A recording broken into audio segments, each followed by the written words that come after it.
Hello guys, ഇന്നത്തെ എൻ്റെ video ബ്ലാക്കിനെ പറ്റിയാണ്. ബ്ലാക്കിനെ മേടിച്ചിട്ട് ഇപ്പോൾ 6 മാസം കഴിഞ്ഞു. റോസോന് ശേഷം എൻ്റെ ചങ്കായി മാറി എൻ്റെ ബ്ലാക്കി. അപ്പം ഇന്ന് ബ്ലാക്കിയുടെ സെക്കൻഡ് സർവീസാണ്. ഇന്ന് 6 മാസം കൊണ്ട് 3000 കിലോമീറ്റർ ഓടിച്ചു. ഉള്ളൊക്കെ മൊത്തം അലങ്കോലമായിട്ട് കിടക്കുക.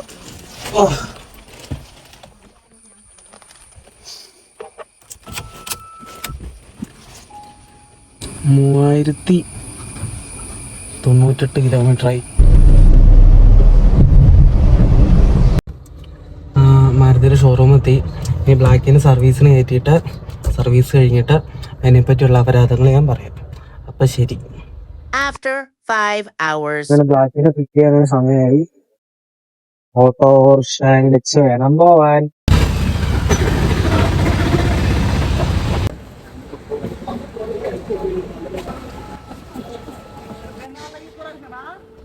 അങ്ങനെ വണ്ടി കിട്ടി, വണ്ടി കയറി ഗൈസ്.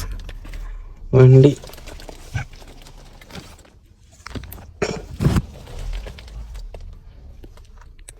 സർവീസിനെ പറ്റി പറയുകയാണെങ്കിൽ വലിയ മെച്ചമൊന്നുമില്ല. കഴിഞ്ഞ പ്രാവശ്യം സർവീസിന് കൊടുത്തിട്ട് കറയാന്ന് പറഞ്ഞ കാഷ്ടം പോലും കുറച്ച് തുടങ്ങിയില്ലായിരുന്നു. ഏറെക്കുറെ ഇപ്പോഴും അതുപോലെയൊക്കെ തന്നെ. പകുതി പണി വന്നിട്ട് ഒരു ശരിക്കും ചെടി പോലും തുടച്ച് തുടങ്ങിയിട്ടില്ല. ഓരോന്ന് പറഞ്ഞ് ചെയ്യിപ്പിക്കുക. സർവീസ് ഈ വണ്ടി മേടിക്കുമ്പോൾ കാണിക്കണേ, വണ്ടി നമ്മളെ മേടിപ്പിക്കാൻ കാണിക്കണേ ഒരു ഇതൊന്നും സർവീസിന് വരുമ്പം ഉണ്ടാവുമൊന്നുമില്ല. ഈ വണ്ടി മേടിപ്പിക്കാൻ നേരത്തെ എന്തൊക്കെയാ പറയണേ, പുറക്കെ കാല് പിടിച്ച് കിടക്കും. വണ്ടി എടുത്തു കഴിഞ്ഞ് സർവീസിന് കഴിച്ചുമ്പോ പിന്നെ പുല്ല് വിലയാ. അപ്പൊ ശരിയെന്നാ.